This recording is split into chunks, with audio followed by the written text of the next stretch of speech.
공수처의 2024년 12월 30일자 체포영장 등의 집행 저지와 관련한 피고인의 특수공무집행 방해, 직권남용 권리행사 방해, 범인 도피 교사 범행에 관하여 봅니다.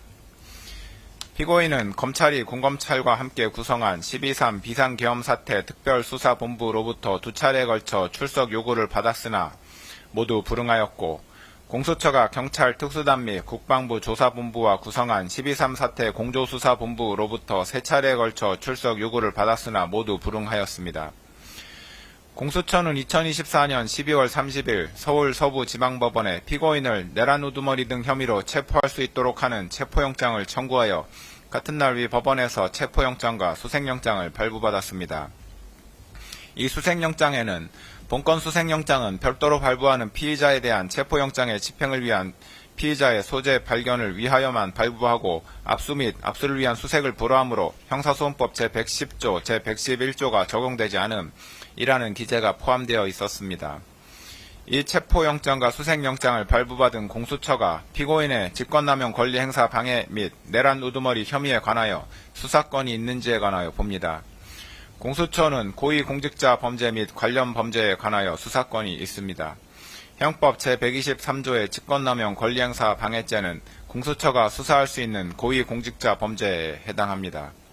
피고인은 대통령으로서 헌법 제84조에 따라 내란 또는 외환의 죄를 범한 경우를 제외하고는 재직 중 형사상의 소출을 받지 아니하나 헌법 제84조는 형사상 소출을 받지 아니한다고만 규정하고 있을 뿐이고 헌법 및 법률에서 대통령에 대한 수사를 제한하고 있지는 아니한 점, 수사기관의 수사는 형사상 소출을 반드시 전제하는 것은 아니므로 형사상 소추와 수사기관의 수사는 분명히 구분된다는 점 등에 비추어 보면 공수처는 대통령 신분이었던 피고인의 형법상 직권남용 권리행사 방해 혐의에 대하여 수사를 할 수 있다고 판단됩니다.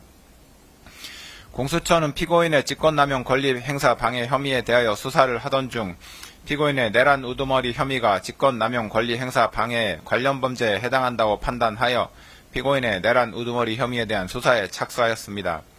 피고인의 직권남용 권리행사 방해 혐의와 내란 우두머리 혐의는 사실관계가 동일하여 중간행위나 다른 원인의 매개 없이 직접 연결되고 직권남용 권리행사 방해 혐의에 대한 수사 과정에서 자연스럽게 피고인의 내란 우두머리 혐의가 드러날 수밖에 없는 관련성이 인정되므로 공수처는 피고인의 내란 우두머리 혐의를 관련 범죄로서 수사할 수 있습니다. 따라서 공수처는 피고인의 직권남용 권리행사 방해 및 내란 우두머리 혐의에 관하여 모두 수사권이 있습니다. 2024년 12월 30일자 체포영장 등이 관할을 위반한 것인지에 관하여 봅니다. 공수처법상 대통령이었던 피고인에 대한 내란 우두머리죄 및 직권남용 권리행사 방해죄는 공수처에 수사권이 있기는 하지만 공수처 검사가 직접 공소를 제기할 수 있는 범죄는 아닙니다.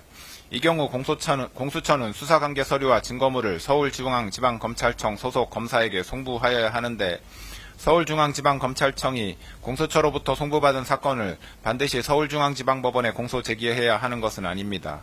공수처법은 공수처검사가 공소를 제기하는 고위공직자 범죄 등 사건의 제1심 재판은 서울중앙지방법원에 관할로 한다라고 정하고 있을 뿐입니다. 한편으로 공수처법은 형사소송법을 준용하도록 하고 있으므로 결국 공수처의 영장 청구에 관한 재판의 관할은 형사소송법에 따라 정해진다고 보는 것이 타당합니다. 피고인의 내란 우두머리 및 직권남용 권리행사 방해 범행은 서울 용산구에 위치한 대통령실에서 이루어졌고 공수처가 피고인의 혐의 사실에 대하여 수사할 당시 피고인은 서울 용산구에 있는 대통령관저에서 거주하였으므로 형사소송법에 따라 서울 용산구를 관할하는 서울 서부지방법원의 형사소송법상 토지관할이 인정됩니다. 따라서 공수처가 피고인에 대한 체포영장 등을 서울 서부지방법원에 청구하여 이 법원에서 영장을 발부받은 것은 관할 위반에 해당하지 않습니다. 서울 서부지방법원의 2024년 12월 3일자 수색영장에 본건 수색영장은 별도로 발부하는 피의자에 대한 체포영장의 집행을 위한 피의자의 소재 발견을 위하여만 발부하고 압수 및 압수를 위한 수색을 불허하므로 형사소송법 제110조, 제111조가 적용되지 않음 이라고 기재되어 있는 것으로 인하여 이 영장이 위법 무효인지에 관하여 봅니다. 형사소송법 제110조 제1항은 군사상 비밀을 요하는 장소는 그 책임자의 승낙 없이는 압수 또는 수색할 수 없다고 규정합니다. 이 조항이 군사상 비밀이라는 대상 또는 목적물에 관한 규정인지 군사상 비밀을 요하는 장소라는 장소적 제한에 관한 규정인지가 불분명하나 군사상 비밀이라는 대상 또는 목적물에 관한 규정으로 이해하는 것이 타당합니다. 그렇다면 군사상 비밀은 물건의 발견을 목적으로 하는 수색의 경우에는 위 조항에 따라 책임자의 승낙이 없이는 수색을 할 수 없지만 군사상 비밀을 요하는 장소에서 피의자를 체포하기 위한 수색의 경우에는 위 조항이 적용되지 않는다고 해석해야 할 것입니다. 나아가 위 조항은 수사기관의 압수 또는 수색과 같은 대물적 강제처분에 관한 것이므로 체포와 같은 대인적 강제처분에 있어서는 적용되지 않음이 분명합니다. 그렇다면 군사상 비밀을 요하는 장소에서 피의자를 체포하기 위한 수색 및 그에 따른 체포에 관하여는 형사소송법 제110조가 적용되지 않으므로 책임자의 승낙이 없었다고 하더라도 위법하다고 볼 수 없습니다. 서울 서부지방법원 영장담당 판사가 일부 기각 취지를 밝히면서 형사소송법 제110조, 제111조가 적용되지 않음이라고 기재하였더라도 이와 같은 내용이 새로운 법률적인 효과를 발생시키는 것은 아닙니다. 그렇다면 설령 형사소송법 제110조가 장소적 제한에 관한 규정에 해당하기 때문에 군사상 비밀을 요하는 장소에서 피의자를 체포하기 위한 수색의 경우에도 책임자의 승낙을 받아야 한다고 해석하더라도 수색영장에 기재된 형사소송법 제110조, 111조가 적용되지 않음이라는 내용은 무익적인 기재사항에 불과하다고 보아야 할 것이므로 그 부분을 제외한 나머지 부분에 관하여 수색영장은 여전히 유효하다고 판단됩니다. 결국 이 수색영장은 헌법과 법률 조항에 위배되지 아니하므로 유효한 영장이라고 할 것입니다. 대통령 관저를 포함한 공관촌이 형사소송법 제110조 제1항에서 정하는 군사상 비밀을 요하는 장소임은 분명하고 그 책임자는 박종준 경호처장이었습니다. 박종준 경호처장은 공수처가 2024년 12월 30일자 체포영장 등의 집행을 위하여 2024년 12월 31일과 2025년 1월 1일에 경호처에 협조 요청 공문 및 허가 요청 공문을 보낸 데 대하여 아무런 답변을 하지 않았고 2025년 1월 3일 공수처가 위 체포영장 등을 집행하는 과정에서는 형사소송법 제110조를 이유로 영장 집행에 대한 승낙을 거부하였습니다. 그런데 군사상 비밀을 요하는 장소에서 피의자를 체포하기 위한 수색 및 그에 따른 체포에 관해서는 형사소송법 제110조가 적용되지 않으므로 책임자의 승낙이 없다고 하더라도 체포영장 집행을 위한 수색 및 체포가 위법하다고 볼 수 없습니다. 설령 형사소송법 제110조가 적용되어 책임자인 경호처장의 승낙이 필요하다고 해석하더라도 같은 조 제2항에 따라 해당 장소의 책임자는 국가에 중대한 이익을 해하는 경우를 제외하고는 승낙을 거부하지 못하는데 국회에서 탄핵소추가 의결되어 대통령으로서의 권한 행사가 정지되어 있었던 피고인을 내란 우두머리 및 직권남용 권리행사 방해 혐의로 체포하는 것이 국가에 중대한 이익을 해하는 경우에 해당한다고 볼 수는 없으므로 책임자인 경호처장은 영장 집행을 승낙하였어야 할 것입니다. 따라서 경호처장의 수색영장 집행 승낙 거부는 형사소송법 제110조 제2항을 위반한 것으로 그 효력이 없다고 보아야 하므로 어떻게 보더라도 공수처가 경호처장의 승낙 없이 2024년 12월 30일자 체포영장 등의 집행에 나아간 것은 적법합니다.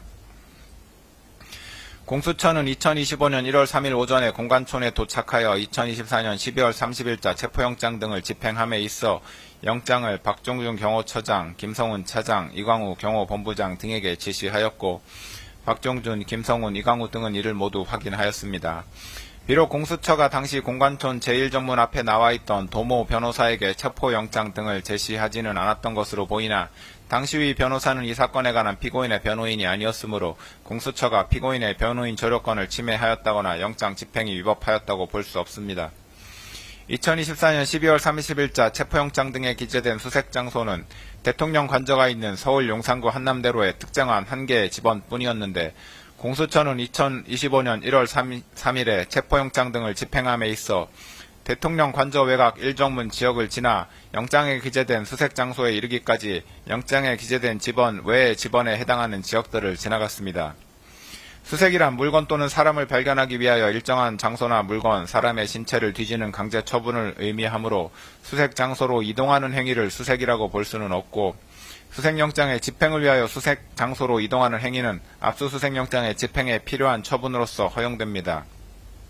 다만 집행의 목적을 달성하기 위한 필요 최소한도의 범위 내에서 그 수단과 목적에 비추어 사회통념상 상당한 행위여야 하는데 당시 공수처가 영장에 기재된 수색장소로 이동하기 위해서는 대통령 관저 외곽 1정문 지역 등을 지날 수밖에 없었고 영장집행 담당 공무원 등이 수색장소로 이동하였던 것 외에 수색장소에 기재되지 아니한 곳에서 수색행위를 하였다는 정황은 보이지 않습니다.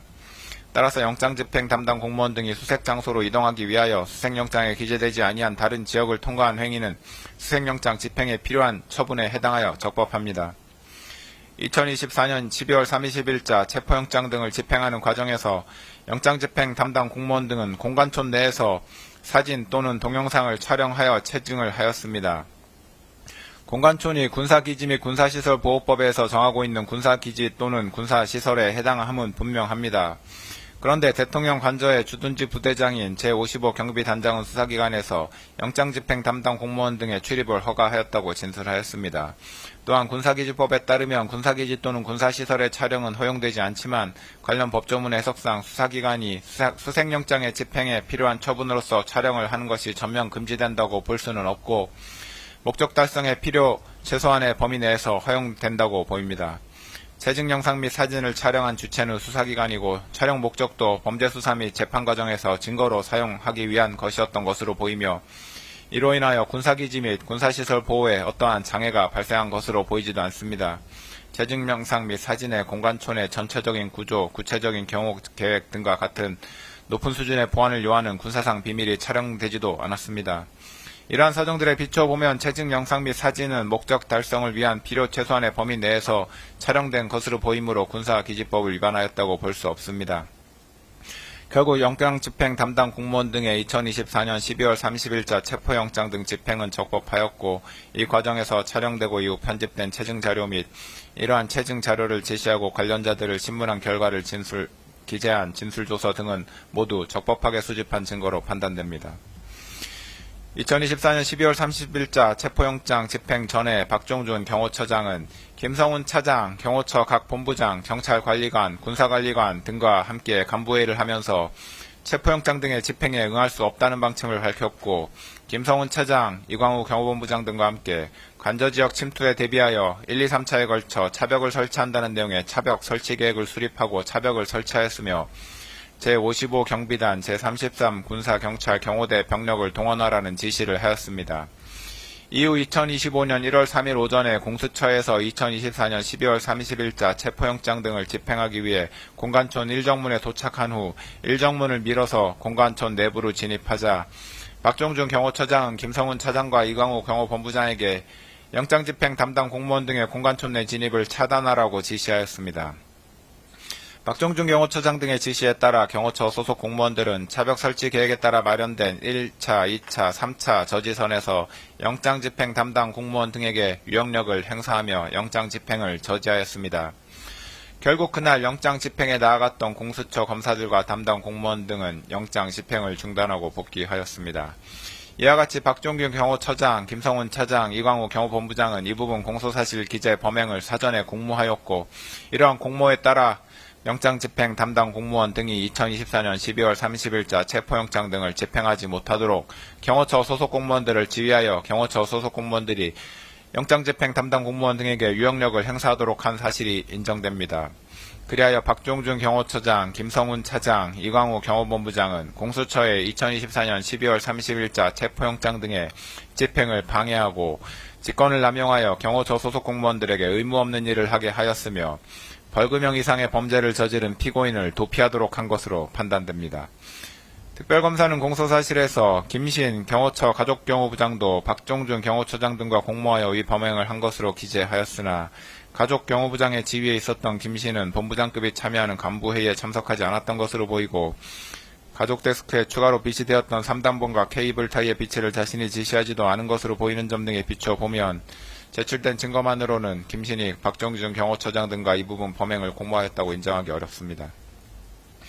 피고인은 2024년 12월 3일 비상계엄을 선포하고 그 다음날 비상계엄을 해제한 이후 공수처, 경찰청 국가수사본부, 검찰 등 수사기관이 대통령 관저에 대한 압수수색을 할 것을 염려하여 2024년 12월 8일 국방부 장관 공관에 대한 경찰 특수단의 압수수색영장 집행 당시 김성훈에게 압수수색에 응하지 말라고 지시하고 경찰 특수단 소속 수사관이 국방부 장관 공관에 출입한 사실을 보고받아 알게 되자 박종준 경호처장을 크게 질책하였습니다. 피고인은 비상계엄 해제 이후부터 줄곧 자신에 대한 수사기관의 수사에 불만을 가지면서 수사에 협조할 의사가 없음을 박종준 경호처장, 김성훈 차장 등에게 여러 차례 밝혔고 이러한 피고인의 입장은 공수처의 2024년 12월 30일자 영장 집행 당시에도 유지되었습니다. 박종준 처장과 김성훈 차장은 이와 같은 피고인의 언급을 체포영장 등에 대한 불응지시로 받아들였고 체포영장 집행에 대비하여 차벽 설치, 인력동원 등 구체적인 계획을 수립하였습니다.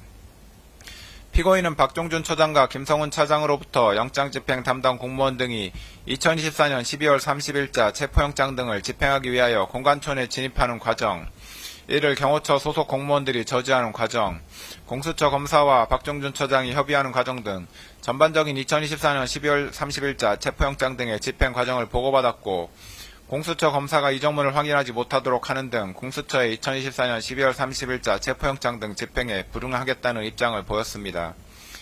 피고인이 2014년 12월 12일부터 국회 탄핵소추 의결로 인하여 권한 행사가 정지되었기 때문에 그때부터 2025년 1월 3일까지 대통령으로서 직무 권한을 가지지 못하였음은 분명하나 이 부분 공소사실은 피고인이 박종준 경호처장, 김성훈 차장, 이광우 경호본부장과 공모하여 그들의 직권을 남용하여 경호처 소속 공무원으로 하여금 의무 없는 일을 하게 하였다는 것이고 형법 제33조 본문에 따라 신분범의 경우 비신분자와 공범이 될 수 있으므로 피고인에 대해서 직권남용 권리행사 방해죄, 공모, 공동, 정범이 충분히 성립합니다.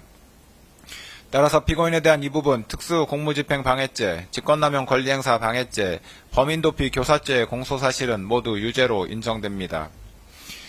2025년 1월 7일자 체포영장 등의 집행과 관련한 피고인의 직권남용 권리행사 방해 범행에 관하여 봅니다. 공수처는 2024년 12월 30일자 체포영장 등의 유효기간이 만료되자 2025년 1월 6일 서울 서부지방법원에 피고인에 대한 체포 및 수색영장을 다시 청구하여 1월 7일에 이를 발부받았습니다. 이후 공수처는 2025년 1월 15일에 이 체포영장 등을 집행하였습니다. 2025년 1월 7일자 체포영장 등을 집행하는 과정에서도 영장집행 담당 공무원 등은 사진 또는 동영상을 촬영하여 체증을 하였는데 앞서 본 바와 같은 이유로 이러한 체증 영상 및 이를 제시하고 관련자들을 신문한 결과를 기재한 진술조서 등도 위법하게 수집된 증거에 해당하지 않습니다. 공수처는 2025년 1월 7일자 체포영장을 집행함에 있어서 당시 박종준 경호처장의 사직으로 인하여 경호처장 직무 대리로서 책임자의 지위에 있었던 김성훈 차장의 영장 집행에 관한 승낙을 받지 아니하였고 영장 집행을 위하여 영장에 기재된 수색장소 이외의 지역들을 통과하였는데 앞서 본 바와 같은 이유로 이러한 사정들로 인하여 영장 집행이 위법하였다고 볼 수는 없습니다. 2024년 12월 30일자 체포영장 등의 집행이 저지된 이후에도 박종준 처장, 김성훈 차장, 이광우 경호본부장 등 경호처 지휘부는 영장 집행에 응할 수 없다는 입장을 그대로 유지하였고 박종준이 경호처장에서 사직한 이후 김성훈 차장과 이광우 경호본부장은 경호처 소속 공무원들에게 공수처의 영장 집행에 대해서 더욱 강경한 입장을 피력하면서 영장 집행에 대비하여 차벽 및 윤형 철조망 설치, 인간 스크럼 훈련, 총기 배치와 위력 순찰을 지시하였습니다. 이러한 업무들은 경호 업무와 관련 없는 것이므로 김성훈 차장과 이광우 경호본부장은 직권을 남용하여 경호처 소속 공무원으로 하여금 의무 없는 일을 하게 한 것으로 판단됩니다. 공수처의 수사에 응할 수 없다는 피고인의 입장은 2025년 1월 3일 공수처의 영장 집행이 저지된 이후에도 그대로 유지됐고 피고인은 경호처 부장급 직원들과 가진 오찬 행사에서 위력 순찰 등을 지시하였으며 이에 따라 김성훈 차장과 이광우 경호본부장은 경호처 대테러부장에게 실제로 위력 순찰을 지시하였습니다. 그리하여 피고인이 김성훈 차장, 이광우 경호본부장과 공모하여 경호처 소속 공무원들에 대해 의무 없는 일을 하게 한 사실도 인정됩니다. 이 부분 피고인에 대한 직권 남용 권리 행사 방해 공소 사실도 유죄로 인정됩니다.